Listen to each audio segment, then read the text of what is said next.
Welcome back, everyone. My name is Sam. And I'm Melissa. I grew up in the FLDS community. It is a polygamous group run by Warren Jeffs, and I moved out when I was 18 years old. I was raised LDS. Sam and I have been married for 9 years and have two awesome kiddos. Yes, we do.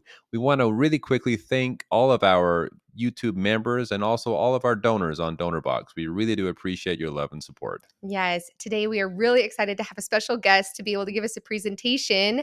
We have Hayden Carroll with us today. Hi, Hayden. Hey, how are you guys? Doing great. Good. Thanks for Thanks. being here. We were so excited when you reached out to us because when he first sent an email to us and he was like, you know what? A lot of people that we have on the show, and we totally agree, a lot of people don't have a lot of information on the history of the breaking off of all these different polygamous branches from the mainstream LDS church. And so when you were like, hey, I have this history and I'm totally willing to share it, I like kind of geeked out. I was like, yes, please. I love hearing more information, anything to do with religion or theology and history. I just like eat it up. So Hayden, could you quickly just tell us and our audience your little bit of your background, how it is you kind of got into the interest of this history to begin with, and why you wanted to reach out to us and share it with everyone? Yeah, well, thank you guys very much for having me on. This is exciting. I've seen several of your videos, and I'm glad you guys responded to me. I'm glad you're willing to have me on. This is really exciting stuff. I think you guys are going to really like it. I think your audience is really going to like it. So my name is Hayden Carroll. I'm from the greater Phoenix area in Arizona, and I am a born and raised Latter-day Saint. The mainstream Latter-day Saint church is headed currently by Russell M. Nelson. I was raised in the church, two active parents, served a mission actually in Utah, served in Salt Lake and Davis County and closer to maybe some of your viewers. And just since my mission, I didn't really understand the importance of the history and what I would consider now of the religion until I served a mission, and that really changed my life. And it sent me on a path of religious education. When I was serving as a missionary, I met those who were serving in the church educational system, or CES is what it's known as. And so I pursued that when I got in college, got a degree, and I've been studying the gospel of Jesus Christ basically every day, luckily because of my profession at this point. So kind of my interest started in this, and I'll kind of back to the mission. When I was serving as a missionary in Salt Lake, I served as a missionary on the Westminster campus in what is it called? Sugar House, I guess, in Salt Lake City. Mm-hmm. And when I was there, it was a great area. I loved it. I was in the YSA. I was in a ward, and the bishop, you'll recognize this last name. The bishop's last name was Allred. Mm-hmm. You guys may know him, actually. His name's Alma Allred. Are you familiar with Alma? He has somewhat of an online presence, but... Yeah, I'm familiar with the name, but I couldn't say I know him very well. Okay, so basically, he is the nephew of Rulon Allred, who headed the AUB, which we'll talk about here in a little bit. Anyway, his dad left the AUB before he was born, so Alma was born into the Church of Jesus Christ of Latter-day Saints, the church that I'm a member of.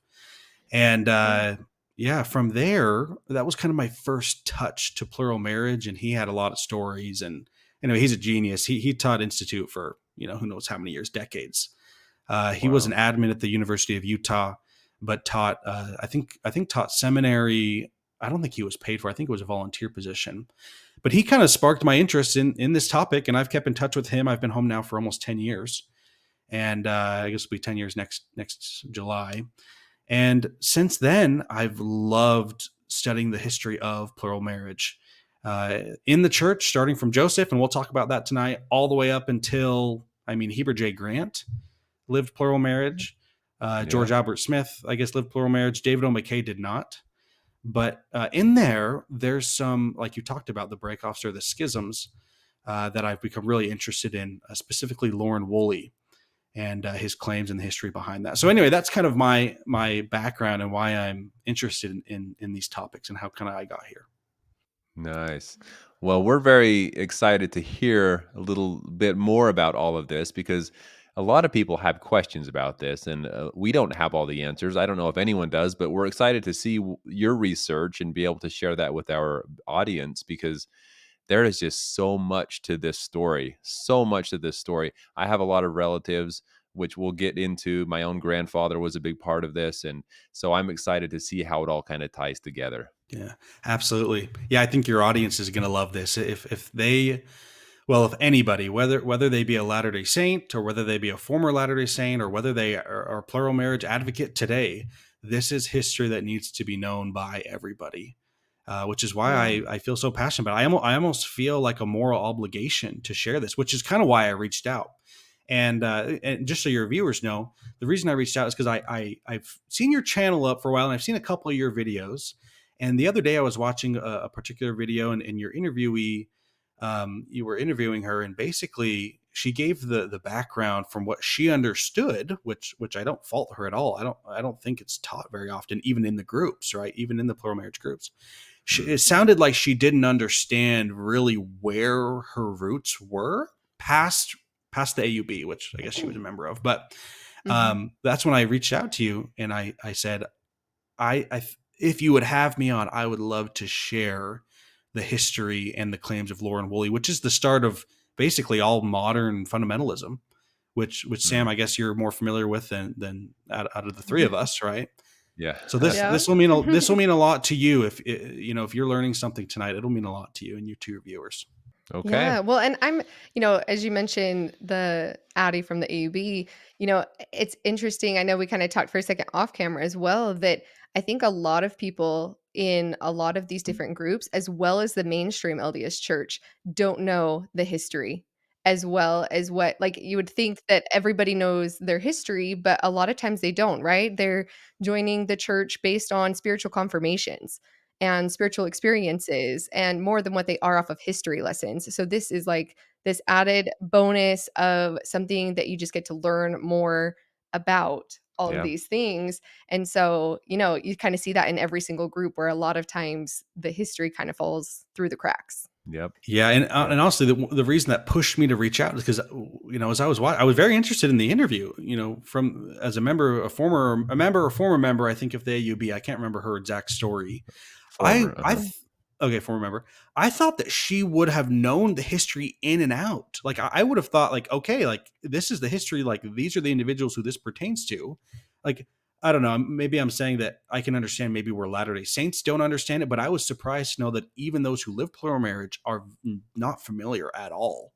The ones who I've engaged with online and in other spaces. It's very rare to find somebody who knows the real history and the claims that started this whole thing. Right. Yeah. Okay. Well, we're excited to get going. Let's see what you got here. So I've told you guys this several times. I just want to make sure people who are watching this understand that this is basically a giant history lesson. It's a lot of information. It's a lot of names. It's a lot of dates. And I've tried my best to kind of condense it and make it as simple as possible. But I can understand hearing it for the first time. There may be things that I take for granted that I've studied on my own time that I maybe have forgotten. So just for you guys, and you can obviously even step in for your audience and ask questions that you think people will have. Obviously, you'll have some, but maybe there's some information that that you think somebody else won't. Please feel free to just cut me off and we can talk about it. Is that okay? Yeah, of course. Yep. Okay, so here we go. Just stop me whenever you'd like. Here are the contents of kind of the chapters, if you will, or kind of the sections of the presentation. I'll give an introduction, kind of like the fundamental questions that I've been asking myself that have led me to this study. I'll give you the history starting from Joseph Smith up until the claims of Lauren Woolley in 1929, and you'll kind of understand the church's relationship with the government and kind of the manifesto history and the anti-polygamy laws. We'll talk a little bit about that. When you understand the foundation of plural marriage and what it is, and you guys will know a lot about it, and hopefully your viewers will as well. But I've added some things that I think are really relevant that a lot of people don't know about. After we talk about that, we'll talk about Lauren Woolley's claims, what he said happened. He made some claims in 1929 about a past event that he said happened in 1886. And so we'll talk about why that's significant. And that's kind of the root of why we're having this presentation. But the history is necessary leading up to that. Then after we understand what Lauren Woolley claimed happened and his claim to authority, which is where virtually all fundamentalists today, and Sam, the group that you were raised in, the FLDS and the AUB, and we'll talk about those, they essentially all trace their roots back to Lauren Woolley. So that's why he's so important. That's why he gets his own full section, because he made some very, what's the word I'm looking for? Like fundamental claims. Like he made some significant claims that, if are true, give validation to fundamentalism, and if are false, kind of invalidate them. So that's why he's so important. So after we understand his claims, then we will kind of look and see, what do his claims hold up, right? Is the history that he told, does that line up with the records that we have in the journals and the witnesses and the testimonies? Yeah, that's essentially the agenda, if you will. Do you guys have any questions about that before we jump in? No, I'm excited. Yeah. I'm excited to hear about Lauren Woolley's claims. I think we've only talked to one fundamentalist group that doesn't claim Lauren Woolley, and that's a smaller group here in Nevada, and they claim straight from Brigham Young. And so besides that, like, I'm excited that there are so many, like you said, most of the groups are claiming, and I don't know if we've really covered in particular Lauren Woolley's claims. So I'm excited. Yeah, I'll have a lot of questions when we get to that section, but I'll leave those for the topic of Lauren Woolley. Yeah. And like we said, this is going to be a longer conversation. If we need to cut it into two parts or do another time, I would rather answer your questions than feel like we need to rush through the presentation. Does that make sense? So Sounds great. we'll just Yeah. we'll just kind of go as we feel necessary. Okay, here's the introduction. So the first question that anyone who's interested in this topic needs to ask themselves is, who are the Mormon fundamentalists? Now, there are many groups, but there are two what I would call main groups, or the biggest groups, or amongst the biggest groups. And these are the FLDS, the Fundamentalists, and the Apostolic United Brethren. These, as your viewers probably know, are the two groups that really have hit the spotlight in the last couple of years or several years through the Netflix documentary, right, with the FLDS. And I'm sure you guys know a lot about that. And then the AUB, which a lot of people don't understand, that Cody Brown and the Sister Wives, that's where they come from. And I know you guys know that, but these are the two biggest groups. And then we have a lot of breakoffs from them. We'll talk about them in just a little bit. So here are a few questions that I started asking myself, right? Because like I said, as a missionary, I kind of became aware of fundamentalism. But now, as I would say, an adult, I mean, I was an adult on a mission, but I was still a teenager, right? But now, 10 years later, I'm starting to try to process these couple of questions. Okay, we know these groups exist. Where did they come from? And I guess I should put, are they connected? And the answer is yes. But ultimately, how are they connected? Where do they come from? Just as a spoiler, these two groups come from the same source, which is Lauren Woolley claims. And then the other question that really got me interested in studying this is, where do they believe they got their authority to perform plural sealings, right? Because both of these groups, as far as I understand, and please, by the way, please correct me on anything that you may know that I may not, or if I get something wrong, feel free to correct me. Sure. But the question is, where did they get their sealing authority from? Because I understand that they perform plural sealings even today.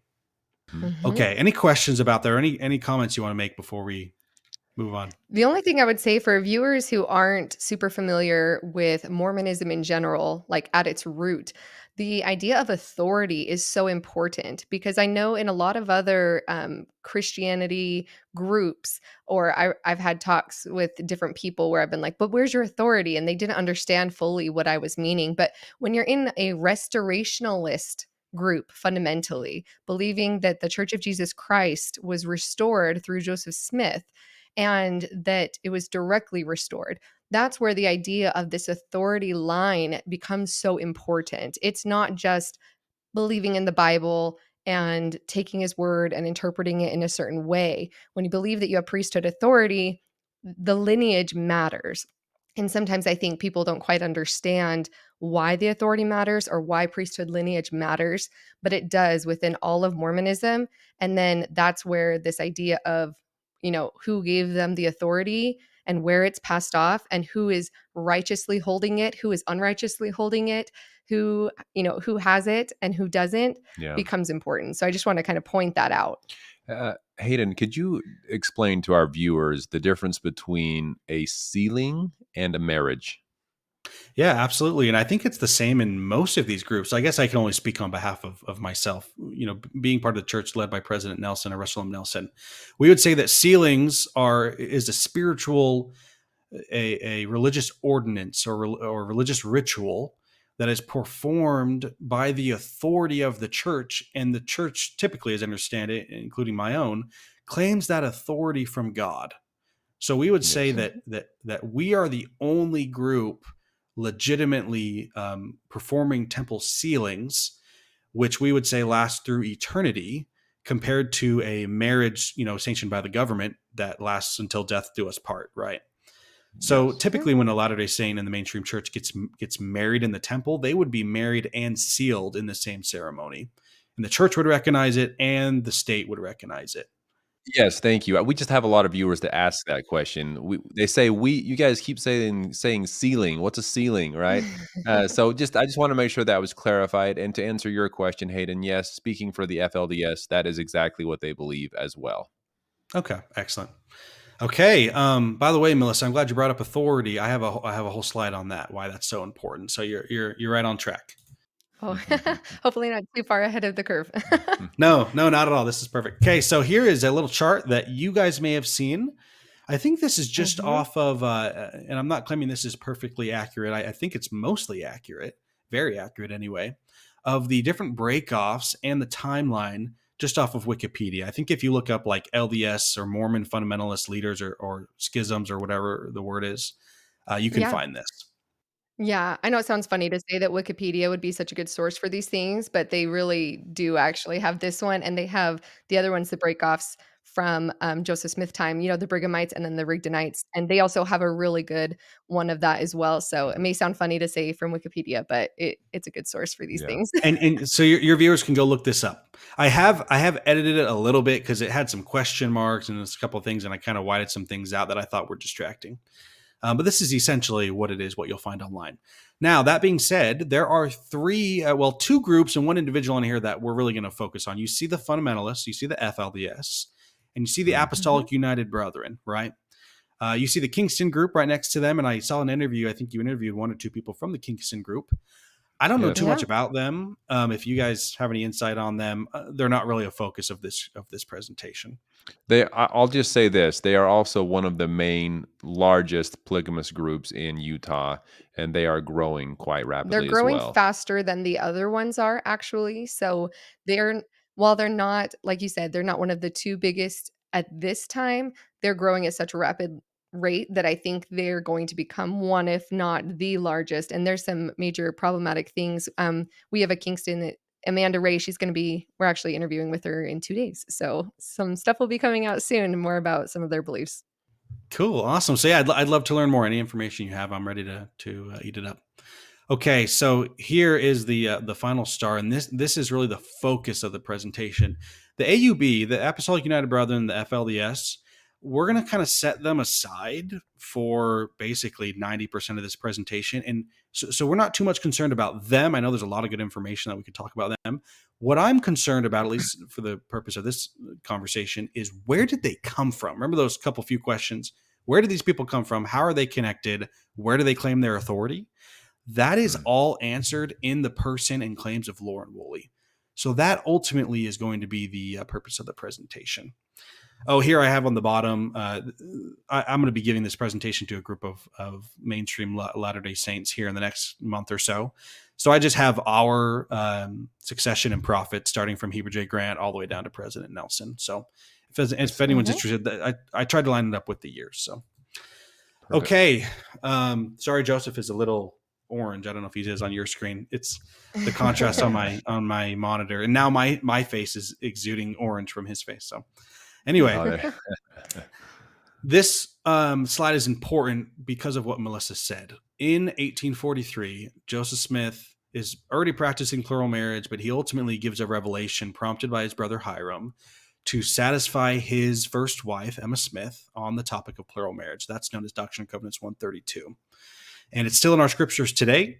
I can confidently say that the Church of Jesus Christ of Latter-day Saints, headed by President Nelson, affirms plural marriage in the next life, right? That's not something we shy away from. Now, we don't live it currently anywhere in the world, United States or otherwise, but we still practice it spiritually. Like, for example, our current prophet, President Nelson, is sealed to 2 women. So we would say that in the next life, he will be sealed to both of them. That's a whole nother topic. But this is the revelation that kind of prompted or canonized or legitimized before the church the practice of plural marriage, living it, and we still would point to that today. But there's one specific verse or line in this that is so important because my own church and the fundamentalists today, and I think even those who don't come from Lauren Woolley, with the few that don't come from him, I think we would all agree with this. And this is why you get the schisms. And here's what Joseph said. And he said this was from God himself. He said, there is never but one, and you could say one person, one man, on the earth at a time on whom this sealing power and keys of the priesthood are conferred. So ultimately, why this is important is, like, right, I would claim that President Nelson currently holds those keys, and so nobody else can. So I, in my worldview, if my church is true, the fundamentalists don't have a claim to authority, just like you said, right? And the fundamentalists would say the same about us. They would say, well, we have the keys, we have the one man.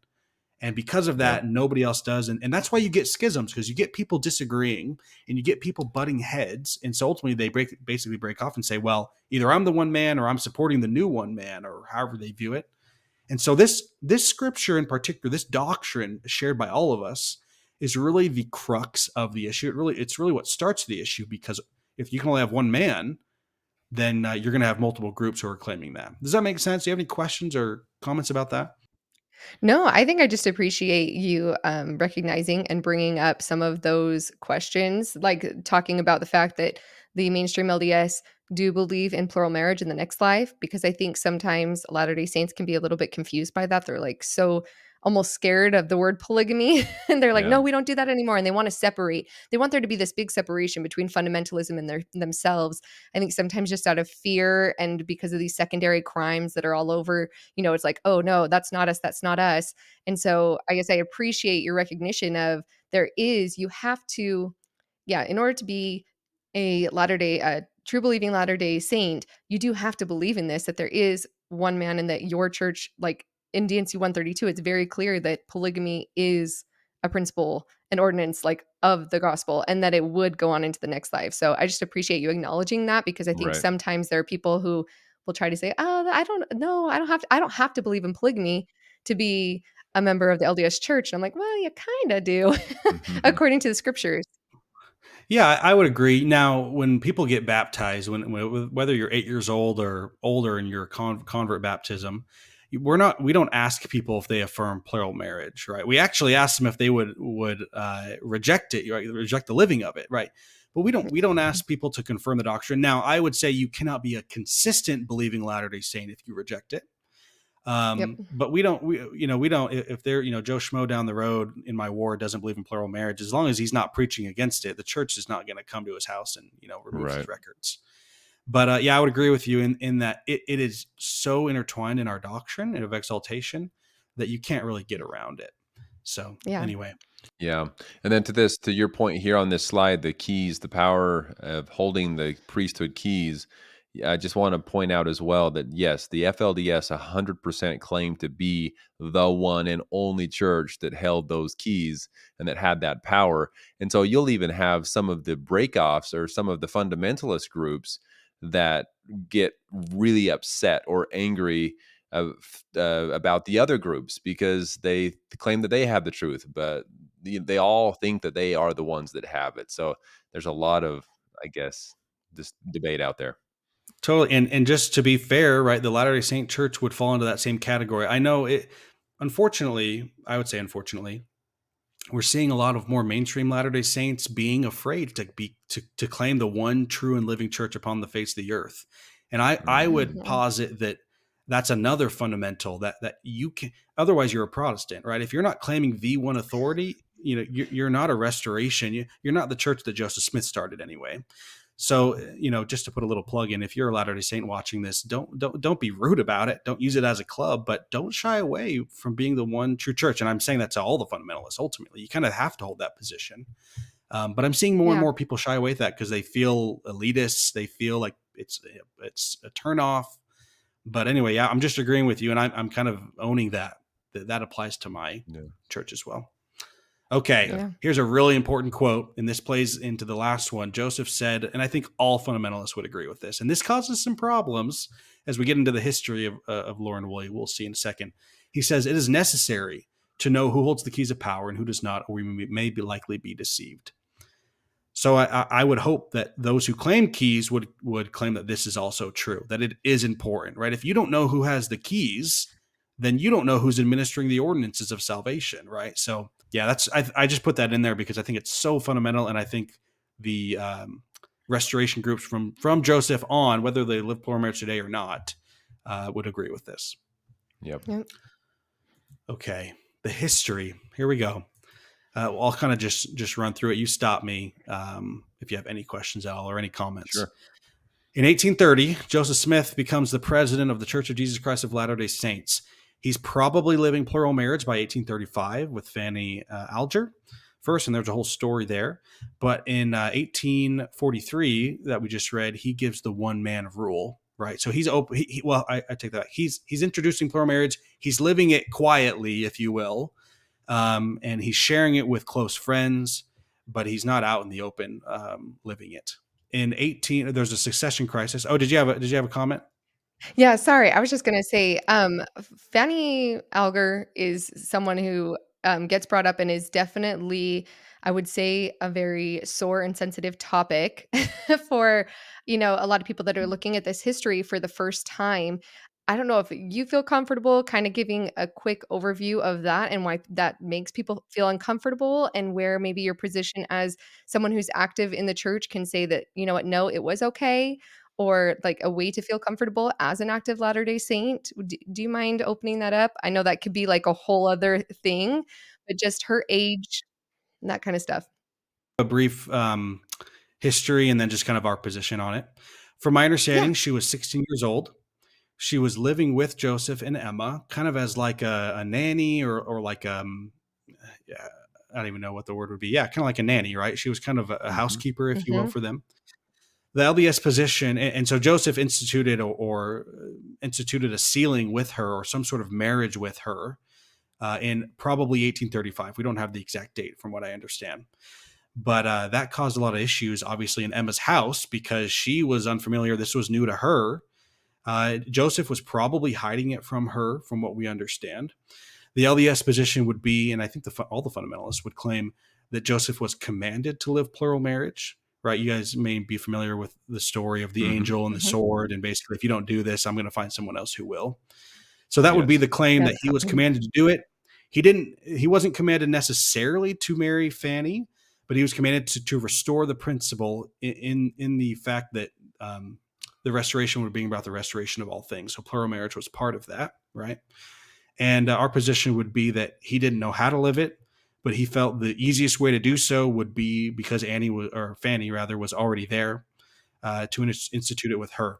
There is a story about him with Fanny in the barn that comes from a later recollection. I don't know the validity of that. So I could say, from because this is one of the topics that I definitely had done a deep dive on. The source that talks about the barn, his name was William, and I can't remember his last name. He had lots of other issues. So I always kind of, even as somebody who, even at this point where, I personally don't believe in the restoration of polygamy, even in that sense, I could still look at William and say, I don't know if that's a credible source, and kind of like push that aside. I did want to mention that I believe the Gospel Topics essay on it says that Fanny was just shy of 15. So she was actually 14 years old, according to the church website. Anyway, just wanted to make sure that our viewers just kind of had an idea of that is why some people consider that problematic. Because I think that's important sometimes. Like, I really appreciate your openness and being willing to talk about these, because they can be uncomfortable. The idea that his beginning into something that was supposed to be directed by God started with a 14-year-old housekeeper, right? Or nanny of the house, feels problematic, might be icky. And so that's why you have to look at it from a sense of whether or not you believe that God commanded him to do that. Because we see a lot of that with the FLDS, where they relate back to this original story with Fanny Alger, right? And they say, but if it's commanded of God, then it's okay for me to marry a 14-year-old because there's that precedent. So I just wanted to point out this precedent a little bit as we go further into the FLDS history and their truth and their authority claims, because a lot of times it does root back to this very beginning of when Joseph Smith was introducing plural marriage. Right. Right. Absolutely. I would be willing to be wrong. I'm 99% sure that it was, because I know that he did marry Helen Mar Kimball and that she was 14. I'm I'd be willing to be wrong, but maybe we can look up after the show of Fanny's age. I swear she was slightly older. Not that it makes a much difference for most people. Yes, it might have been Helen Mar Kimball, now that you say that, it might have been Helen Mar Kimball, 'cause they had talked about both Fanny and Helen Mar Kimball in the Gospel Topics essay. So, I apologize, you might be right on that. Fanny was first. I think she was about 16. And then Helen Mar, basically, that was an arranged marriage where her parents, Heber C. Kimball, and oh, shoot, he had multiple Mm. wives, but his wife or Fanny or Helen's mom approached Joseph and said, "We would like you to be sealed to our 14-year-old daughter." And so they kind of approached Joseph. I don't know if you guys know much about that story. That's kind of a little tangent. But anyway, okay, should we move forward here? Thanks for Yeah, stopping me, by the way. I Yep. think this is Yep. no necessary. problem. So we have Joseph giving the one-man rule. He obviously claims to be the one man. We have then the succession crisis, and we're not talking too much about that. We're following the Brigham Young line because that's the line that assumes authority through. Where Lauren Woolley falls through this line, and the fundamentalists today ultimately do, most of them anyway. So we have Yes. Brigham Young. He openly lives plural marriage. He claims the anti-polygamy laws are unconstitutional. We'll talk about the 3 laws in particular that were passed by U.S. Congress on the territory or inflicted on the territory. But he basically says, he kind of gives them the middle finger and says, we're going to live how we want to live because you guys have no authority over us. So he lives it. And towards the end of his life, they really start to ramp up the laws, and we'll talk about that. But he passes away in 77. 3 years later, John Taylor is set apart as the president and prophet. And this is when the government. Oh, yeah, go ahead. Oh, sorry. Before we get to John Taylor, I wanted your perspective on this as well with Brigham Young, because we have had some people on our channel previously, that there's like a movement of people that will say that Joseph Smith never practiced polygamy and that Brigham Young pulled DNC 132 out of his office drawer later and then tried to claim that it had been a principle from the very beginning, right? There's a group of people who are now starting to say, no, Joseph Smith never practiced it. It was all Brigham Young. What's something that, especially from a mainstream perspective, as to whether or not Joseph Smith did and why it's believed that he did practice polygamy and that Brigham Young didn't make it up? Sure. I don't know all of their claims. I'm definitely not an expert in this. I do have some close family members who have made a name for themselves in that movement, the Doctrine of Christ movement, and the other ones. You guys might know Michelle Stone. Do you guys know anything Yes. about Oh, yeah. her? Yes. We've had her on our channel. That's who I was referring to. Okay, very cool. She's my dad's first cousin, so we're Oh, very wow. closely Okay. related to her, and she's a very nice lady. We obviously strongly disagree with her. I would say, and obviously it would take a long time to unpack this, but I think looking at the historical record, it's really a stretch to say Joseph didn't practice plural marriage. And I can provide some resources if your viewers want to go look at that. I can have a couple interviews I could toss in. Okay, Mhm. perfect. That's all Yes. I guess that's all I just wanted to claim, is that the official stance is that from the mainstream LDS church is that Joseph Smith did practice it. Yes. Oh, absolutely. Absolutely. Yep.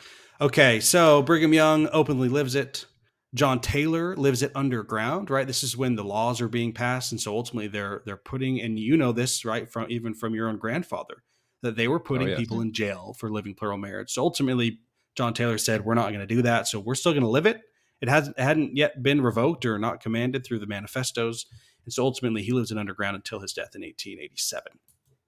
And by the way, he plays a major role here. We'll talk about it in a little bit. After him, Wilford Woodruff takes over, and he claims to receive. He lives plural marriage openly because he claims to have received a revelation from God that basically the church would be destroyed by the government ultimately. That he saw the future. He saw a prophecy of the future of the church if they were to not give the manifesto. So in Mm. 1890, this is a key point. We'll talk about this a little later. He issues a manifesto that it ultimately says we are going to live the law of the land. He kind of makes a denial in the sense that, oh, we're not living it and we're not living it anymore. And you can kind of go look at that. That's the first declaration in our Doctrine and Covenants. So that's a huge milestone, though. The church is basically saying in the United States, we're not going to be living plural marriage. Now, they still were living and practicing plural marriage in Mexico, especially in Canada. Right? That's why you have these fundamentalists and the Latter-day Saint colonies here, because it all started when they got pushed out of the territory. If Right. I remember correctly, 1886 is when they became a state, and there's some history that we'll talk about. So Okay, so that's the first just manifesto. Yeah, go ahead. just to point out here really quick, so yes, the FLDS also, or there were, I don't know that they were considered FLDS at this point. I don't think they were yet, but there was a group of people living in southern Utah that were still continued and encouraged by leaders of the church to continue living the celestial, as they called it, law or plural marriage. So even though there were a lot of, like, the main people in Salt Lake area said, yes, we're no longer going to do it, even though there were many leaders of the church that did have multiple wives, they did still encourage some others to continue living the celestial law. So it wasn't just in Mexico and other states or other countries. It was also still being taught in other places in Utah, especially. Okay, yeah, I don't know too much about that history and the claims for that. There are records or witnesses of people saying that in southern Utah that they Y- were encouraged, or where did that come from? Yes. Yeah. So directly from my line. So my father received information from his father, which is my grandfather, Charles Zitting, which we'll get into, who was a big part of all of this. It's records coming through family and journals and things like that. Okay, and do you know what year that was? That like in 1890? Are these like pre turn of the century, or is this like early 1930s when the This Council is of Friendship? This Do you know was what year that was? Yeah, so this was during the time that Wilford Woodruff was the prophet, and then even after him. Okay, excellent. Okay, I didn't know that. Okay, So excellent. the So the the yeah. FLD, or what Mhm. became the FLDS Church, didn't didn't disapprove of Wilford Woodruff at first, but Right. now they don't claim him as ever being a prophet. They go the three Oh. first here: Joseph Smith, Brigham Young, John Taylor, and then they switch Mhm. off onto a different prophet and but they do followed him for a while yes, before, and it was even further Interesting. after that that they actually formed a formal organization of their own church. yeah. Do you know if that was Rulin Allred, or was that or not Allred, sorry, Rulin Jeffs, or was that Warren who did that? Do we know? Who did what? Who Sorry. who who disavowed Wilford Woodruff? Oh, it was Oh, it further was back it than was that. from way before that, yes. It was, I don't remember the exact prophet, but in the line of the FLDS, after John Taylor goes John Woolley, who is Lauren Woolley's father. So there's so Lauren Woolley wasn't the first after John Taylor to kind of start the split offs. It was actually John Woolley for the FLDS. Okay, so you guys don't believe, because I've talked, this is news to me, because I've talked with some individuals who are a break off of the AUB, and they would claim up to Joseph F. Smith, and they would say Mhm. that Joseph F. Smith gave the authority to John Woolley. Does that sound familiar to you at all, or do you guys kind of cut it back No. to? Lorenzo Okay, Snow, Joseph F. Smith, Wilford no. Woodruff, out of the picture. And they Okay, Yes. have all the prophets interesting. on their walls too, like, that's Hmm. very big to have the prophet, Okay, lineage on the walls there. And I sure, and believe it that was makes actually sense. Hmm.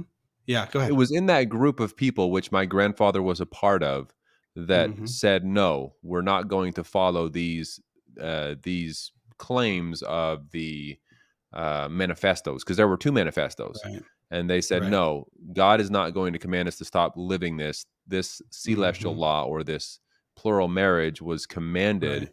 And if and by God, and so we have to continue it on. So it was my grandfather. sure.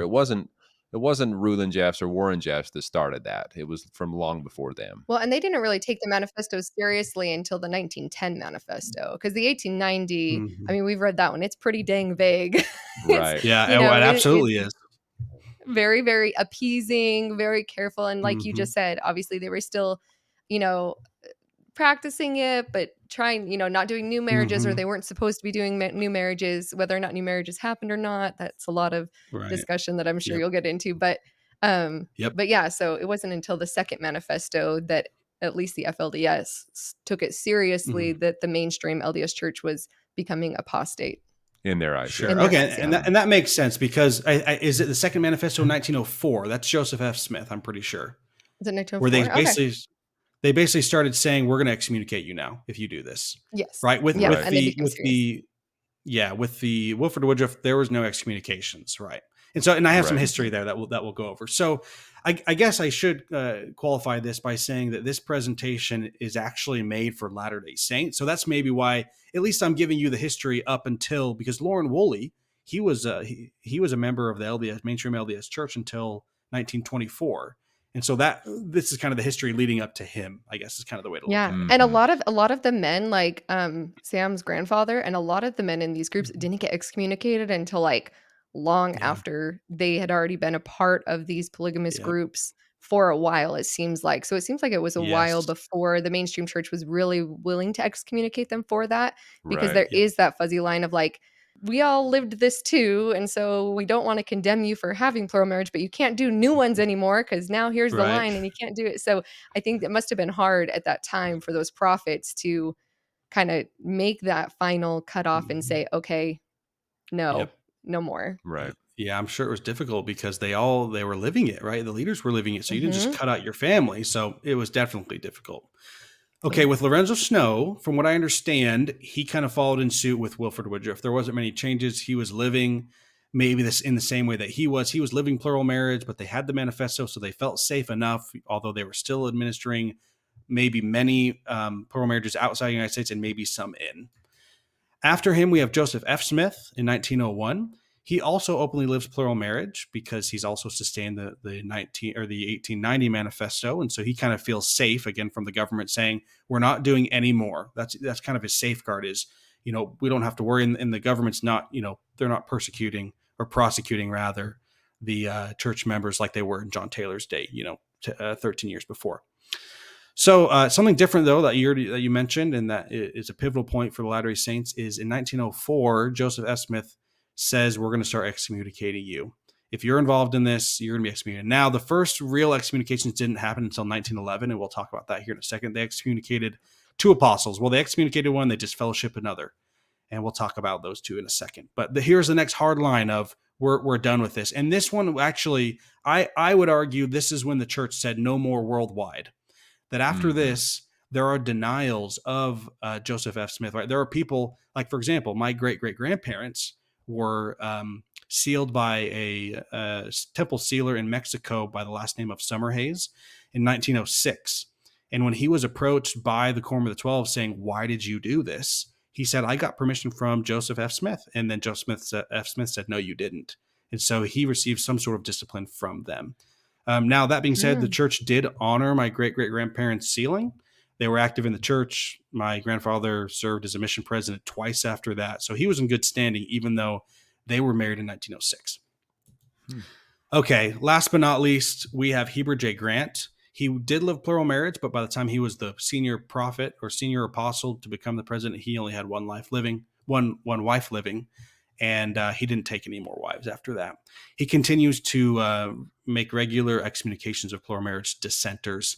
And I use the word dissenter, and I've had a plural marriage advocate tell me that's a negative word. All I mean is you had a smaller group who was kind of disagreeing with the majority, right? Kind of like in the Mm. Supreme Court when you have the dissenting opinion. It's not that they're bad people. It's the minority saying we don't agree with the majority. So that's Right. how Mm. I'm using the word dissenter. One quick question too, just for our viewers Yeah. again who aren't as familiar. We're seeing here lineage, about 7 prophets, and Yep. going from the founding prophet of Joseph Smith to Heber J. Grant, living the law of polygamy, from Joseph Smith being threatened with a flaming sword that he has to do it, to them excommunicating members for saying Mm-hmm. you can't do it over the Yep. course of what is this? Like, I mean, you said 19 Yeah, or 100 years 1835. almost. So, Hmm. less than 100 years, and they're going through Yeah. this. What would be the reasoning that the church says for plural marriage to be restored in the first place? Why was it so important? Hmm. And if it was so important, why do you feel like it was also stopped at some point instead of saying because it was illegal this whole time, right? Like Hmm. it wasn't legal in the time of Joseph Smith. It wasn't legal in the time of any of these men. So if it was purely to stop because of legality, that wouldn't really make sense because you would choose God's laws Hmm. over the laws of the land. So, can you give a Hmm. quick explanation and the church's explanation on why it was necessary in the first place and why it was important for it to stop instead of continuing being a principle for us? Sure. So I think there's probably many answers, but two main answers that come to my mind when you ask, well, why did it need to start? The first one I Mhm. kind of already mentioned before. We believe in something called the restoration of all things, which means that all other than like sacrifices, for like the Old Testament law of Moses, sacrifices and law of Moses, that law was done away. But we would say everything else, that there is the restoration of all things, that as part of the restored gospel of Jesus Christ, plural marriage was required to be restored. And so that happened to be the time that it was restored and the means by which it was restored. And I think most people, most reasonable, honest people, even Latter-day Saints, would admit that it probably was not administered in the most effective way. I probably would, I probably have a bias, but I probably would give Joseph a break, right? Because I believe he was a prophet. I believe that he was commanded to do so. I believe he did the best he could, although he probably didn't do a perfect job at it.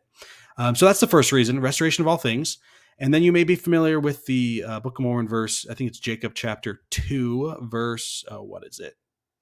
I can't remember. It's where it talks about, right, a man should have one wife Mhm. unless I Mhm. command otherwise to raise up a righteous seed. So I think the other reason we have plural marriage, when lived correctly, can raise up a very strong and faithful people. I think from a faithful perspective, we would say that it was maybe necessary, right? I wouldn't be here if it wasn't for plural marriage. So there were children who were born. I know not all plural marriages produced children, including Joseph specifically.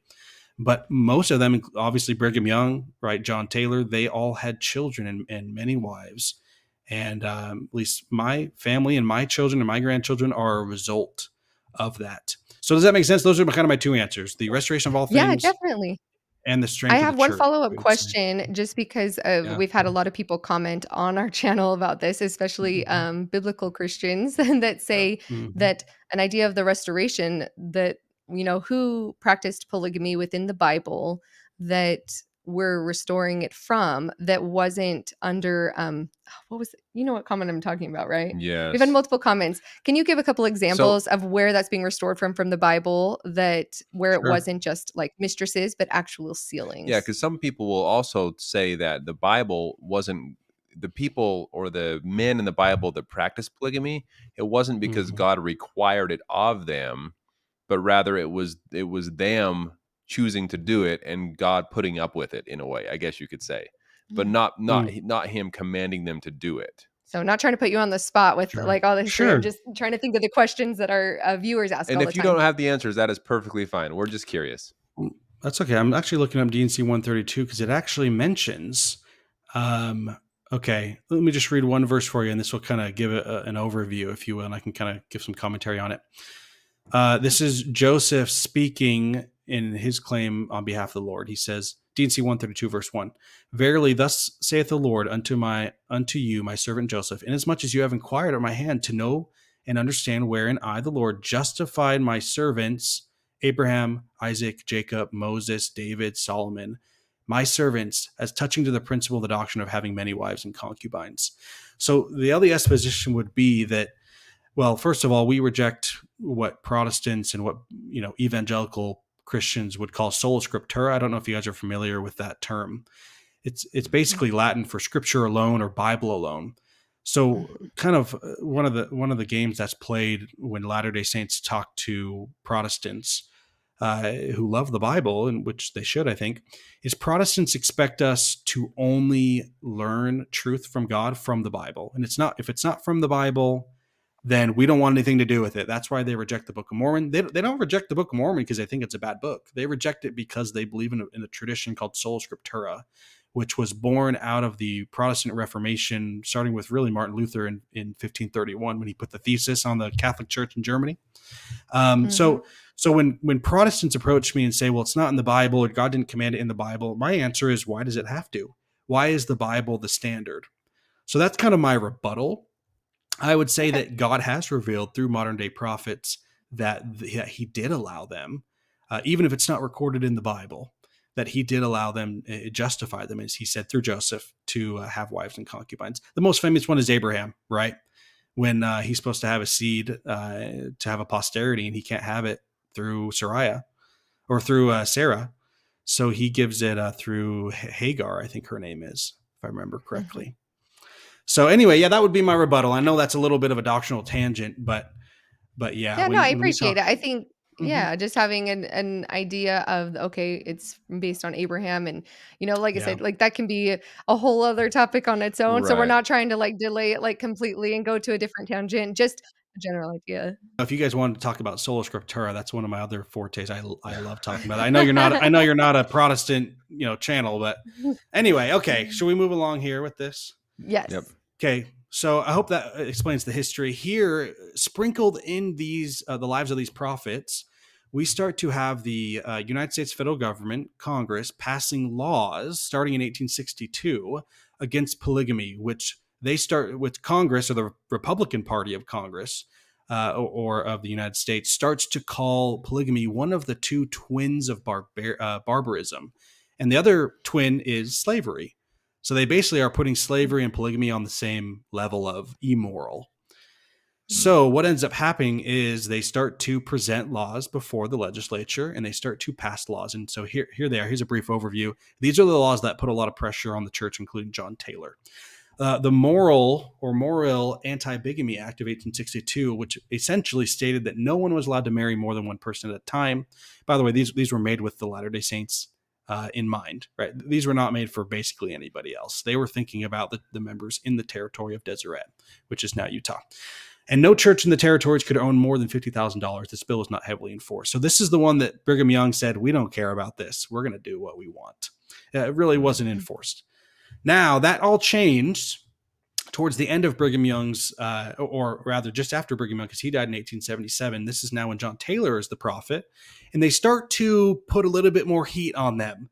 They essentially realize 20 years later, nothing's coming from this, so we need to pass these laws to make these Latter-day Saints basically get in line with what we want them to do.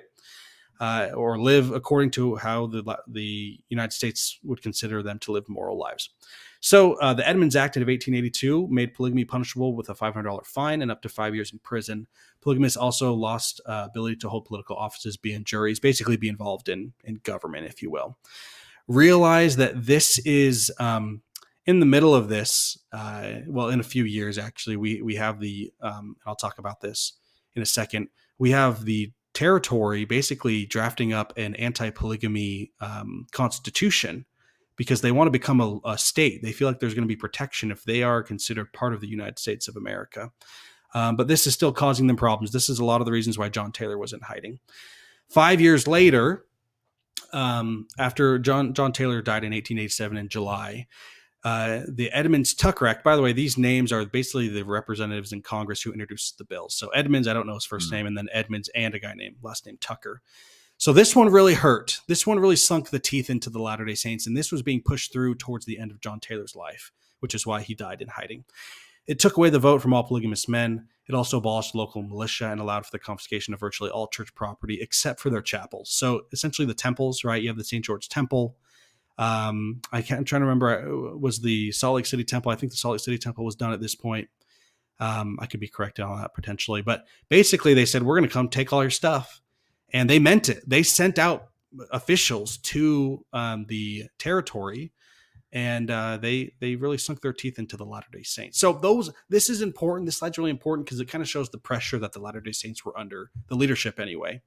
Do you have any questions Yeah. about that, or is that clear enough to kind of I'd serve its say purpose? just one comment that I've never thought about when looking at this history Mhm. before, because obviously being raised mainstream LDS, I always looked at all of these things as such persecution against God's chosen people, right? Mhm. Persecution, all while they're trying to live their religion. But now I come from a little bit different perspective now after being married to Sam and seeing so many of the polygamous groups now and watching law enforcement trying to stop secondary crimes and trying to Yeah. figure out how to make that happen, how to protect women and children from these situations, and how many secondary crimes are happening under the guise of polygamy. And it makes me so Right. curious to know. It's so hard because I know there's some documentation, but it's also hard to know when there's a religious construct combined with people's journals about polygamy, right? Like Sam's Yep. mother, or some of the abuses or things that happen in the FLDS, those people would not say that they were being abused, manipulated, anything like that. So it's so hard to go off of their journals on how Warren Jeffs is running Yeah. his church, right? Like that Yep. wouldn't be the Sure. reliable source. And so looking Right. back on these, I'm just thinking, man, these people, I'm curious if they were seeing secondary crimes and they're trying to stop those. Are they really just persecuting for no good reason at all because they don't like the religion? I wish I could go back in time and find out why the law enforcement was, because now I have a different appreciation for law enforcement trying to stop what we're seeing now. Does that make Right. sense? Mhm. Absolutely. And on the flip side of that, because everything Melissa said, I think is very key and very important, especially comparing it to the way things are today.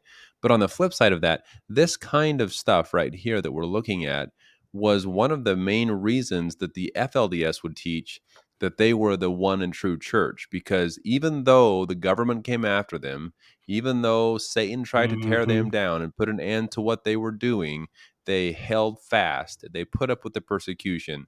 The government took what they took, but they would not say that it wouldn't put an end to their belief, and they would not denounce what they believed to be Yeah. true. So that, just so that you Mhm. kind of have an idea, and maybe the viewers, that the FLDS, that's why they claim and say that they held on to the truth, the only truth, because of that. Yeah, Right. they look at it Yeah. being a weakness from the mainstream LDS church to have these things come out Mhm. and then to have a revelation stopping polygamy shortly thereafter, right? And that looks Yep. like weakness to them in not wanting Yep. to fulfill God's laws. Right. Absolutely. To be fair, right? If the FLDS were to have the one man, remember that important doctrine. Hmm. If they Mhm. were to have the one man, they'd be right. I would probably be saying the same thing, that the church apostatized and we have the one man and we're living it regardless of what people are going to do. So Mm. Yeah. yeah, I can understand that worldview. I can appreciate that worldview actually. Yeah. Okay. So that's the laws. That's the pressure that the church was under. Again, you kind of said it just right now, but just to reiterate, right, the claim of the LDS Church of Wilford Woodruff was God showed him the destruction of the church if they were not to give the manifesto. So that was his Hmm. justification. Now, that's not going to satisfy someone who doesn't believe in him. They'll say, "Oh, that's just a cop out," right? Kind of like the Right. FLDS might. But as a believing member, that's my position: is that God gave that revelation. Okay, John Taylor. He is going to take the spotlight for just a second because Lauren Woolley, which I'm so excited, we haven't even got to the Lauren Woolley claims, and isn't this already such an amazing history? Trust me, you guys are going to eat it up. Okay, so I'm just going to read this and just stop me along the way. This is really essential history that we need to understand before we look at Lauren Woolley's claims. In 1887, church representatives in Washington, D.C., worked vigorously to neutralize the Edmunds-Tucker bill, which was the last one, right, which was being put into law at the end of John Taylor's life. And they wanted to neutralize it or stop it because they didn't want to lose their property by promoting what they called the Scott Amendment. And I think Scott was a Latter-day Saint in Congress, or at least lobbying for them. This delayed the implementation of the provisions of the Edmunds-Tucker Act bill for 6 months and allowed the Utah Territory, as I mentioned before, to potentially adopt an anti-polygamy constitution that would appease the public clamor and pave the way for statehood. So essentially what they did is they heard, oh no, the Edmunds-Tucker Act is going to be put into law. They read it, they knew the consequences, and they said, we need to at least put this off for as long as we can. So they went in, basically they lobbied in Washington to say, we need to make an amendment to this bill. So that paused it. And I'm not sure of the laws surrounding the pausing of introducing bills, but I understand that this is kind of a political play, that they said, we need to pause this. And then in that time, maybe we can draft a constitution to apply for statehood, which is what they did. Mm. So these are important here. So John Taylor died in July. So this is February of the year he died. President John Taylor initially hesitated to support the Scott Amendment because of its anti-polygamy members. Oh yeah, so that amendment basically said, well, maybe we can put a punishment on plural marriage as being advocated by the Latter-day Saints so they can stop persecuting us, is how they would say it, right? So at first he said, Mhm. I'm not too sure about that. But in February 27th of 1887, we're coming up 6 days from now on that anniversary, in his journal, he said, well, actually in George Buchanan's journal, who basically spent every day, he was a counselor to President John Taylor. As a contemporary record, he said, if the Scott Amendment will satisfy President Grover Cleveland of the United States, it will be acceptable to us. If it shall become law, I see no objections to people carrying out its provisions. So essentially, he was giving a little bit of leeway. He was saying, if we need to although he didn't give the manifesto that Wilford Woodruff did, we see here a few months before his death that he's kind of saying, maybe we need to give a little ground because we don't know exactly. We're afraid, essentially, of what's going to happen to the Latter-day Saints. He didn't claim a revelation Mm. or anything like that from God, but he basically was saying from that quote, as I can understand it, okay, if we need to do this, then we can do it. Do you guys have any questions At this about that? yeah, at this point in church history, obviously he's the president and prophet of the church. What was he politically in the state of Utah? Or it wasn't a state yet, right? But like where was he politically and where did those ties happen? Do you know? If I'm being honest, I don't know. I could look into it and get Oh, back that's to you, but I don't know that. Yeah, I don't know the answer to that no, question. Of if that's I just would fine. doubt if he played a role. Yeah, I don't think he played a role in the politics there. I'm not sure. Hmm. Okay, just where he's talking about amendments and kind of having to give it sounds like they almost needed his approval to move forward with a bill, with the Scott Amendment or trying to do that, and so I was just kind of Yeah. curious Okay. where religious and political movements were in Utah so Oh. closely knit, if that makes sense? Okay. Oh. I think yeah, absolutely. Sorry, I thought you meant like was he the governor of the state or or I guess it wasn't Oh, a. no, just how important was his role even though he's the Yeah. prophet of a church? Like, now, President Nelson Yeah. isn't in Utah politics. He's not the one who's giving Right. approval saying, like, "Yes, you can do that bill. You can Right. do that amendment." There is that Sure. separation of church and Not that state. we know of But at this anyway. No, I'm point just kidding. yeah. Right, Yeah. right. Not that we know of, or not that anyone would admit publicly, right? But in this case, where it sounds like it matters. Mhm. Yeah, I'm not an expert in that question, but I would not doubt that he definitely played a role in the politics. Not that he held public office, but that he was probably calling the shots as the one man. Right? All the Latter Day Saints, especially Mhm. those in Washington, they were looking to him to say, "Is this what we're going to do?" So yeah, I Okay. think the answer to your question is probably okay. So we have John Taylor saying maybe we'll have to make some changes. The next step, a few months later, I was so surprised when I read this. In April of 1887, Taylor announces to the saints by letter that he would henceforth deny recommending plural marriages. So he essentially says, Hmm. I'm not gonna do this." At least he's saying it publicly. This is read at General Conference while he's in hiding still. It's read by George Q. Cannon in front of the whole church, however many thousands of members they had. But I thought this was interesting. This is what, April, May, June, July. This is 3 months before his death. They announce we're not doing plural marriages anymore. Now they still didn't have a manifesto, but I thought this was really, really interesting. Yeah, do you know when they say recommends, is he talking about denying, like, temple recommends for it, or was he recommending, like, in helping arrange marriages? Because there's 2 different you Right. need a Big temple recommend difference. to go and be sealed, but then in the FLDS, they would recommend spouses to each other for a while before it became automatic. From what I understand, there were no maybe the Helen Mark Kimball is the exception, but I don't know of any records of people saying that John Taylor was like playing matchmaker. I'm not familiar with Okay. anything like that whatsoever, but I understand and would interpret this, and I may be wrong, but I would interpret it to be that if someone approached him and said, "Can you sanction this?" he would basically say, "No, I'm not going to recommend you for a plural marriage." Almost like I maybe see. signing their Okay. temple recommend. I don't know if they even had temple recommends at this point. I can't remember when they were instituted, but I read this as him saying, "We're going to at least put a pause on it." Now, he wasn't denouncing the practice. He wasn't denouncing the doctrine.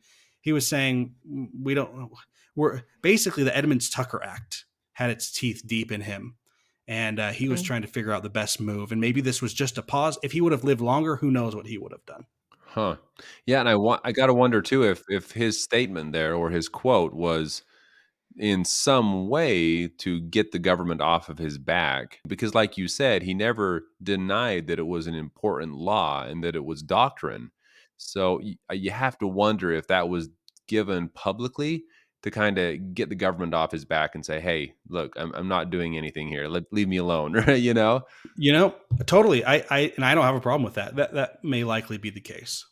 And especially reading it, right? If they're reading it in the Latter-day Saints General Conference, then maybe the Latter-day Saints can turn to the government and say, "Look, we're not doing it. Our prophet just said he's not going to recommend us anymore." Like, it could be more as a protection. Now, were they Mm. practicing still behind closed doors? Probably yes. Okay, here's one little slide on him. This is important to understand his take on stopping plural marriage. Shortly after the reading of his letter in General Conference informing the church members of his intention to deny all future plural marriage requests, a territorial convention was called to draft a state constitution. So this is basically where they're saying we feel there is going to be protection, not just being a territory of the United States, but being a state. So they got together and they drafted a constitution, and in it condemned plural marriage, at least legally. It did not allow for plural marriage. This was interesting when I found this out. John Taylor and George Buchanan both endorsed, and maybe even Joseph F. Smith. I'd have to look. The source that I found just had them too. They were the president, first counselor in the first presidency. They both endorsed the drafted constitution, which declared polygamy as a misdemeanor in Article 15, Section 12. Church leaders, after it was drafted, began an immediate campaign to see that the Constitution was accepted by the Latter-day Saints. So even by the end of his life, you see this progression. You see that quote about the Scott Amendment in February. Mm. You see in April him in General Conference saying, we're not doing this anymore. Then you see him endorsing, and I apologize, I wish I had a date. Oh, here it is. July 7th. So this is like 2 weeks before he dies. So he's basically on his deathbed, right? He's in hiding. So George Buchanan's doing a lot of the work, if you will, or he's kind of the front man, not in hiding. He urged all local church leaders to vote for the state constitution, declaring that in so doing, they would not offend God nor violate its laws. And obviously he would say that because they thought it was divine. So my church leader, the first presidency, is asking me to sign or to support a document that's saying it's illegal. Like, what's going on? So that quote is him kind of saying, you can sign this and you'll be okay with God. He's kind of giving him the okay as a church leader. This was interesting. Members of the Quorum of the 12 were sent on short-term missions to convey this message to the Mormon populace. So you see, even before John Taylor's dead, right? Because here's why I put this in here, and it's just interesting history. A lot of fundamentalists today will say that John Taylor never gave an inch. They'll say that it was Wilford Woodruff, like you said, right? After a certain time, even the FLDS and maybe others started to deny Wilford Woodruff because of the manifesto or other reasons. And they like to hold to John Taylor as he was firm and fast, and he was in the doctrine. But I think that this is a neutral history that shows that there maybe were other things going on that a lot of people don't know about. I don't know. Did you guys know this? I didn't know this before I studied this, that he was doing these things. No, honestly, I didn't know that. I thought that John Taylor, and maybe this is something that I should have asked my own father that, was married to multiple women and maybe knows a lot more of this history. But it's, I don't know. It's something that I haven't really considered, but I assumed that John Taylor was very strong in his plural marriage belief. And the overall FLDS feeling towards it, at least from other people we've talked to, and maybe you could ask, talk to your father about this, was kind of going with the idea that yes, he did all this, but it was only to appease the government, and this wasn't how he really felt, right? This was all just to get statehood, and that's what was necessary, or else the church would be destroyed, which makes sense. But that doesn't mean that, there's a difference between God's laws and the laws of the land. And so having to appease certain laws of the land doesn't discredit the other. So I think that's probably what they would end up saying. Yeah, for sure. I agree with that, because that same type of thing is said about Wilford Woodruff as well. Right. That's what I was going to say. And that's what I would say about Wilford Woodruff. It's the same argument. Right. The Wilford Woodruff wasn't actually denying the importance of plural marriage, but he was just doing what he had to do to get the government off of their backs and from taking their things from them. So, because the FLDS, it sounds like the people that then switched and became the FLDS didn't do that for quite a long time. It wasn't when Wilford Woodruff signed the manifesto. They still followed and believed in Wilford Woodruff for a long time. Yeah. Yep. And it wasn't until, as I understand it, in the 1920s and 30s, and we'll get there. We're kind of building up. Do you see how we're kind of started with Joseph, and we're kind of building up to the history. And so this is kind of the first segment. Keeping it chronological. I like it. Yeah. And I hope that's helpful for your viewers, especially if they've never heard any of this before. I hope that's helpful. I will make one other comment that just to reiterate, and I'm kind of putting a plug in here for my flavor of Mormonism, if you will. But we would say that not only was Wilford Woodruff, appeasing the government, but that he was commanded of God to do so, that it was a revelation again. So, and they probably would say the same thing if they read this about John Taylor. They probably would say the same thing, and I'm okay with that. Okay, last but not least, John Taylor did not live to see the overwhelming acceptance by the Latter-day Saints of the state constitution on August 1st, or eventual statehood in 1896. He died in Kaysville, Utah, July 25th, 1887. So this kind of came to an abrupt end, or his life came to an abrupt end right in the middle of this, right? Now I don't mean abrupt as in it was unexpected. I think he was sick, but he kind of died right in the middle of this. Now, I do have another quote for you guys. This is from Michael D. Quinn. He's a former Latter-day Saint. He was, oh shoot, what's the title? Like this, the September 6th excommunications. Are you familiar with that group at all? Oh, only I, slightly. When that we, happened, I mhm, was still very, mhm. faithful. And so Yeah, I remember, sure. like, hearing about it, but I didn't wanna be influenced by anything they had to say, so I didn't Sure. really listen to a lot of what was going on, I'll be Yeah. honest. Yeah. So Michael Quinn is a great scholar in regards to all of this that we're talking about, right? You can see that he wrote a book, or at least an article, LDS Church Authority and New Plural Marriages. So you can go read this and search this up. This is one quote that I thought was really interesting. Even though he's not a member of my faith anymore, I would agree with him. He said, despite the almost universal historical view, and by the way, when he says universal, I take that as the fundamentalists today, right? If you talk to a fundamentalist, they're going to say that John Taylor refused to compromise the practice of plural marriage. They're going to say that, but Michael Quinn says he actually promoted an undercurrent of compromise throughout his entire presidency. So we kind of already covered Hmm. that, but I think from another voice to kind of show, and this guy, he doesn't really have any skin in the game. He's not a polygamist, right? He's not a Latter-day Saint anymore. I Mhm.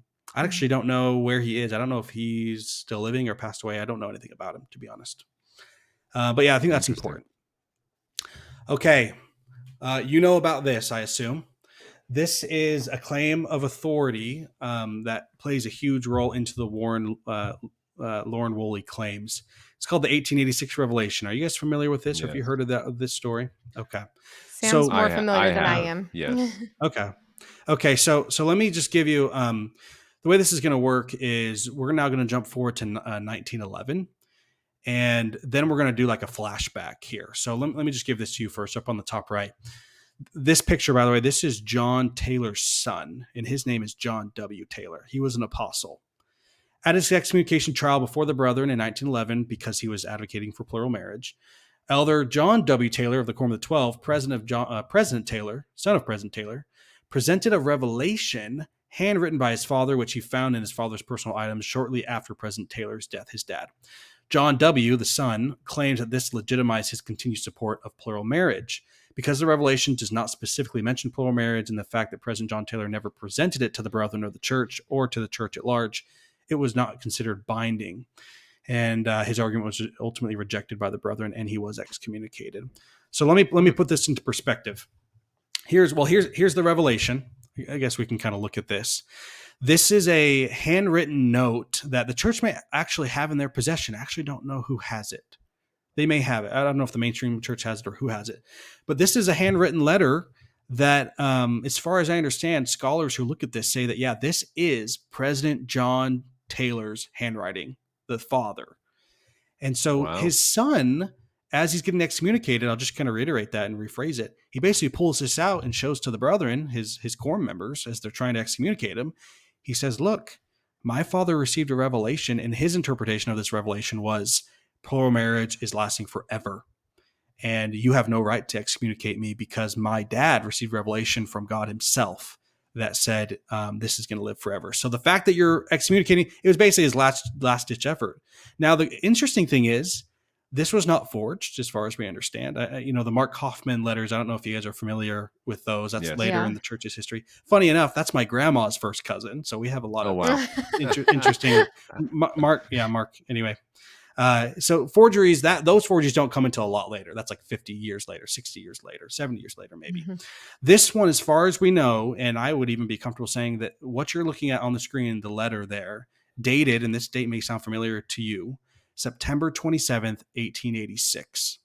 That is a Mm. date that becomes very fundamental, no pun intended, to the fundamentalists. And Yep. so John W. Taylor holds this up, and basically you can see I bolded. Your viewers can definitely pause it and read it, but I bolded kind of the points that John W. Taylor was pointing to say you have no right to excommunicate me because my dad received this. It says my son John. This is the Lord, right? This is John W. Taylor is interpreting this as this is God talking to my dad concerning the law of new and everlasting covenant, and he would put in parentheses of marriage, right? He would see that as plural marriage. He says Mhm. on the bottom of the first paragraph, my everlasting covenants cannot be abrogated, nor can they be done away with, but they stand forever. And then in the next paragraph, the bolded, I, the Lord, do not change, and my word and covenants and laws do not. All those who would enter into my glory must and shall obey my law. I have not revoked this law, nor will I, for it is everlasting.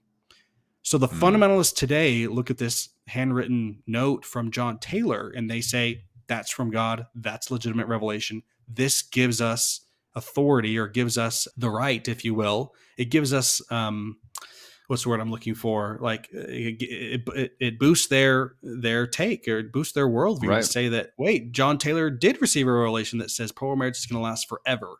No, I was just gonna say, and it's proof in their eyes, and I was taught this as a Yes. young boy growing up in the FLDS. Yes. It's proof that the mainstream LDS church has gone astray, and in their Right. eyes, it's proof, and that's what they would use to try to teach Yes. us and tell us, see, Yep. this is why we know that we're the true church, because we're Yes. continuing on, yada yada yada. So anyway, Silly Yes. And fundamentalist. That just silly. means that it's bound in the next life, and he's not gonna undo the marriages that he you did. know, Give me a that could, softball. I got this one. Interpretation, sure, right? Interpretation. honestly. But the biggest one is I put in the second paragraph there. I think the biggest argument from a Latter-day Saint, a mainstream Latter-day Saint, is that it doesn't mention plural marriage, right? It doesn't say the new and everlasting covenant of marriage, which the new and everlasting covenant Mhm. and the new and everlasting covenant of marriage in the gospel are two different things. Even Joseph taught that. And the Right. fact that John Taylor did not present this to anybody, there is no record of anybody pre 1911, right? Because this is his son who found it in his personal items in his desk, maybe. But John Taylor didn't send this out to the brethren.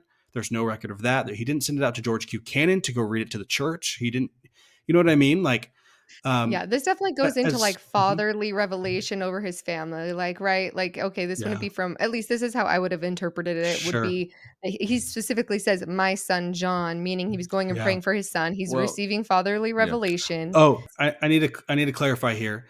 When he says Yeah. my son John, that is Jesus Christ speaking to John Sr.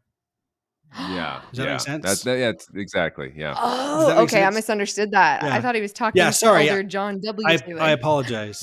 That's what I understood there as well, is that, yes, this is God or Jesus Christ talking to his son, John Taylor Sr., Yeah. and giving him this revelation for all Oh, people, or at least in the Yes. FLDS eyes, this is for the Right. church. This is for all people.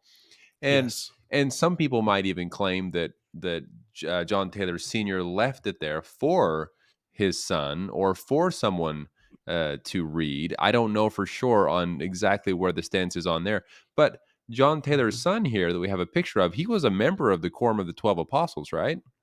Correct. Okay, so it wasn't like he was just some random citizen No. member of the church. He was also a No. leader of the church. Mhm. Yeah, absolutely. And if I was a fundamentalist and I accepted their presuppositions, I would do the same. Right? I think it's a logical Right. explanation given the other presuppositions that they hold. Um, yeah, but like I said, because he didn't produce it to the church, our argument would be it's not binding. Whether this was from Right. God or wasn't from God, even that's debatable, right? You might find Latter-day Saints who say, yeah, Mhm. maybe this is from God, but maybe he didn't want him to give it to the church yet or ever. Or some people would Right. say, maybe he wrote this revelation feeling it was from God, and maybe he just tucked it away because he didn't feel good about it. And, Mm. obviously, I would advocate for that in the fact that he didn't produce it to anybody. But it was produced by his Right. son, kind of as a shield towards the brethren, saying, you don't have a right to excommunicate me. This was his validation. And subsequently, polygamists today would use it as well in the same way. Right. Exactly. Okay, I have like one more slide. And so that was 1911. And now we're building up to the 1920s. This is where your grandfather comes in. This is where Charles Zitting is probably going to be involved. I don't have him named on this next slide, but he's probably involved in these activities. And if you have anything to Most add, likely. please do. So, Sure. and this is important. This is leading up. So just to clarify, we have the 1904 manifesto, which is excommunicating mostly leaders and temple sealers who are going outside the jurisdiction of Joseph F. Smith at this point in 1904. 1911, Joseph F. Smith is the presiding apostle. And so they're starting to excommunicate people. And here's what happens. After the 1904 Second Manifesto, the Brethren made it clear that participating in new plural marriages would be met with church discipline. You can go read. I didn't have it up on the screen, but your viewers can go just Google the 1904 Second Manifesto and they can read it. It mentioned excommunication, the word excommunication, if Mhm. you participate. Their sincerity, meaning the brethren or the apostles, the leaders of the church, and determination to reject the dissenters, and I say that again as a minority group who's disagreeing with the majority and the majority leadership, led to the excommunication of Elder John W. Taylor, we just talked about, and the disfellowshipment of Elder Matthias Cowley in 1911. He was also an apostle. There was not a unanimous decision. They couldn't come to a unanimous decision on Matthias Cowley. So instead of excommunicating him, he was disfellowshipped. He later came back into full fellowship with the church, not as an apostle, but as a lay member of the church. He came back. John W. Taylor did not, from what I understand. Through the early 1900s, excommunication notices were routinely published in the Deseret News. So if you got excommunicated, your name was probably in the paper, which was probably hard for a lot of people. So the church, right? The church owns Deseret News, so they were making a stink about it. They were saying, "We're done." Our argument would be at 1904. They said, if you do this in and out of the United States, if you do this without approval, and we're not giving approval to anyone, you will be met with church discipline. And they were serious. They excommunicated their apostles for it. And then continued with public shaming as well. Yeah, 100%. They were very serious about it, maybe for good reason. They were a state by this time already, and so they obviously didn't want to mess with that. And they also felt validity from Wilford Woodruff's manifesto or revelation on it as well. Because of these common excommunications, by the 1920s, a significant member, and here's maybe where your grandfather was involved, a significant number of individuals now found themselves outside the church. Do you know what year he was excommunicated by chance? Oof, we read that date. I am so sorry. I don't have it off the top of my head. That's okay. Okay, so we have a significant number of individuals finding themselves outside the church. Having been excommunicated, they had experienced the severest penalty the church could apply, right? If the church excommunicate you, what else can the church do to you besides public shame? Mm-hmm. With nothing left to lose, they began to feel free to congregate more openly, exchanging testimonies and convictions, even beginning to publish them. The need for secrecy also diminished as the government showed less inclination to prosecute plural marriage. So they're starting to feel comfortable meeting together. As the quantity of excommunications grew throughout the 1910s and 20s, a critical mass of dissenters formed who would give rise to various groups and alliances for decades to come. A fundamentalist movement was forming across the Wasatch Front. And for those who aren't familiar with that, that's like Provo to Ogden. It's like all of Salt Lake City, Happy Valley, Davis County. It's where the Latter-day Saints were. Despite their disagreements with church beliefs and practices, many excommunicated individuals continued to attend their LDS wards and stakes. They said, no, you can't kick us out. We're here for good. And they didn't. I don't think they wanted to cause a stink, because you can be excommunicated even today and attend the ward, right? It's not a removal from the society. It's saying that your covenants are no longer valid. However, by 1922, small groups of polygamists began congregating at homes, offices, industrial buildings, and even open air settings. The reason we know this and this name, you probably heard this name. This is Joseph White Musser. Does that sound familiar to you? Oh, yes. He was probably the best journal keeper out of anybody in all of this. So most of the things we know about Lauren Woolley and things like that come from Joseph Musser, who falls in the authority line of Lauren. And we'll talk about that in a second. So there's all of his journal dates if you guys want to go look at it. The reason I actually added those journal entries is because I had this conversation with a person who lives plural marriage or advocates for plural marriage in Southern Utah today. And when I told him that they were congregating in 1922, he said, no, they weren't. He basically denied the history. And I said, well, no, they did. And I didn't have the dates on me. So I added that. If there are any fundamentalists who are questioning whether or not this started to happen, go look at Joseph Musser's journals. They are available. I think you can look up, what is it? MormonPolygamyDocuments.com or something like that. It's a website by Brian Hales, and he has a lot of good journal entries from Joseph Musser on there. Here's where we get into Lauren Woolley, and then I have a little timeline just to conclude the history. While no identifiable leaders would emerge until the 1930s, several individuals became prominent within the informal gatherings, either because of their testimonies, convictions, publications, or financial successes. I think the Kingstons fell into that last category from what I understand. While sharing testimonies and convictions was common, virtually no one would step forward with claims of sealing authority. Realize all these dissenters, they all believed in the one-man rule. They all believed in Joseph Smith. So they knew that there was one person on the earth, but they weren't claiming to be the man. There were a couple people. I think John T. Clark was a guy who kind of said he was the one man, and he kind of fell off. Another guy, I think Nathaniel Baldwin. They didn't catch any traction, though. The person that caught traction, I have here in the last sentence, this would all change in 1929 with the claims of Lauren Woolley. Lauren Woolley is the man who in 1929 said, actually, I remember now that I received authority from John Taylor, from my dad. And that's why the FLDS probably teach that John Taylor and then John Woolley and then Lauren Woolley, Mm-hmm. because in 1929, Lauren starts to make these claims. And that's where that succession, authority succession comes from. Does that make sense? Do you have any questions? This is a really important slide. It kind of gives like the post Second Manifesto leading up to like what brought about Lauren Woolley, what allowed him to find this following. And it was because of this setting. Does that make sense? It Yeah. does. It's interesting that in so many conversations that I have with people, it seems that John Woolley is kind of brushed over. I mean, Well, there's a reason for for some that. reason it. Okay, good. I'm Yeah. excited to hear what you have to say about that, because Yeah. Lauren Woolley seems to be the one that had the crazy claims and that kind Yeah. of started all of this. But then I always say, whoa, whoa, Yeah. whoa! But what about John Woolley? Because he was also a prophet Yeah. in the FLDSIs and other groups. Yeah. So why wasn't he so important in this? So what do you Mhm. know about that? Yeah. So, well, I'll give you some more information about John Woolley, but just as a sneak peek, there's nothing in the historical record left from John Woolley that he ever claimed to be the one man. He never told anyone he was the one man. He never fought against the brethren. He was excommunicated, but he actually wanted to come back to the church. He never claimed personal authority or sealing authority from John Taylor. There is absolutely no record of him. So that's why when you ask about John Taylor, most people are like, yeah, we don't really know, because there is no record of him making the claims. Because realize this, John Woolley, he died in 1928. So Lauren Hmm. Woolley made these claims a year after his father had died. So his father Okay. couldn't speak to the claims, right? So yeah, don't think, I think obviously I disagree with Lauren Woolley. I don't think John Woolley was really that bad of a guy. I don't think he had anything to do with any of this, to be honest. So you're saying then, or at least it seems that Lauren Woolley just used his dad in this Yes. sense to Yes. tie himself back to John Taylor, To get that authority Correct. line.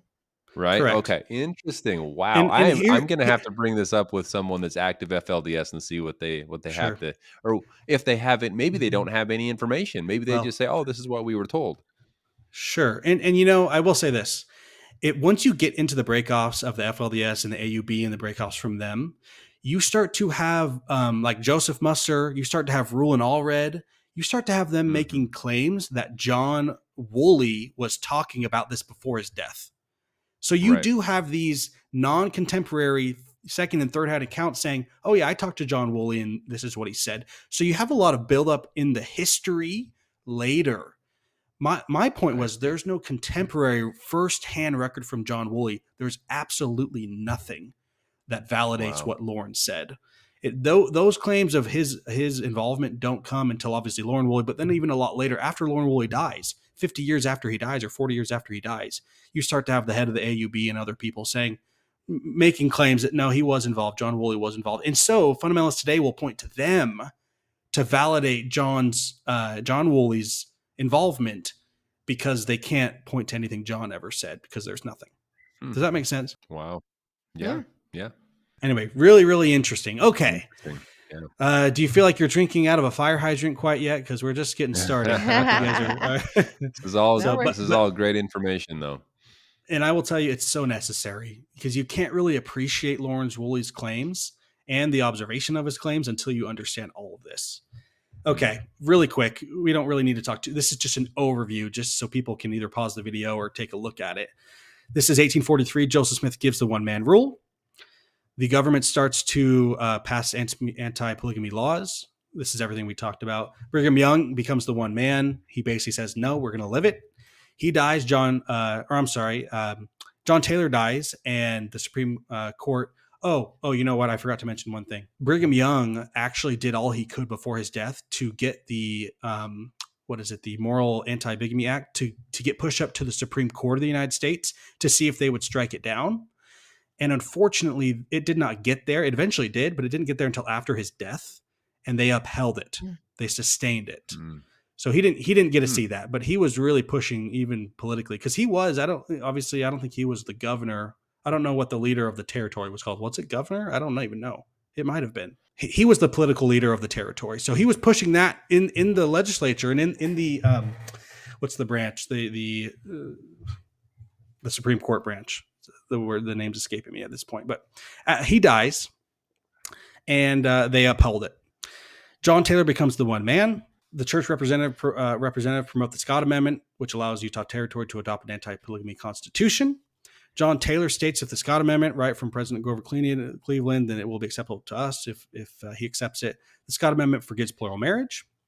President John Taylor announces that he will henceforth deny plural marriages. We talked about that. He endorses the newly drafted Constitution. The first presidency encouraged members of the church to vote for it. In July of that year, John Taylor passes away. Wilford Woodruff becomes the prophet. He presents the manifesto, the first manifesto, which basically says we're done doing this in the United States territory. President Wilford Woodruff dies. Lorenzo Snow takes over. Lorenzo Snow dies. Not a lot happens in between there and Joseph F. Smith. President Joseph F. Smith takes over. Joseph F. Smith gives the second manifesto, which threatens excommunication of those who participate in new future plural marriages. Elders Taylor and Calley are excommunicated and disfellowshipped in 1911. Many excommunications follow. And then, last but not least, what we just talked about, plural marriage dissenters begin to meet openly to share their convictions, testimonies, etc. I would not be surprised if your grandfather was in those meetings. Right. 100%. I don't know. Definitely. You probably could find journal entries from him if he kept a journal about that. Yeah. That would be, if you want to look for those, that would be early 1920s into the 1930s, obviously, when he got called to the council. Well, he was put in prison in 1931 Right. for practicing For polygamy. Yep. for 3 years. Okay. So obviously got you. his being in these groups and standing for polygamy, was happening in the 20s in order for him to be imprisoned in 31. Right. Okay, yeah, makes sense. I'd be curious if you guys can find some more information on his journals there. Okay, do you have any questions about the history before we jump into the claims? No, we're I think good. that was a great cover. Okay, now that we have discussed the necessary history, now we're just going to go into the claims of Loren Woolley. What did he say in 1929 that gives validity and gives a foundation for virtually all fundamentalist Latter-day Saints today? Please stay tuned for part 2 coming Thursday, March 7th.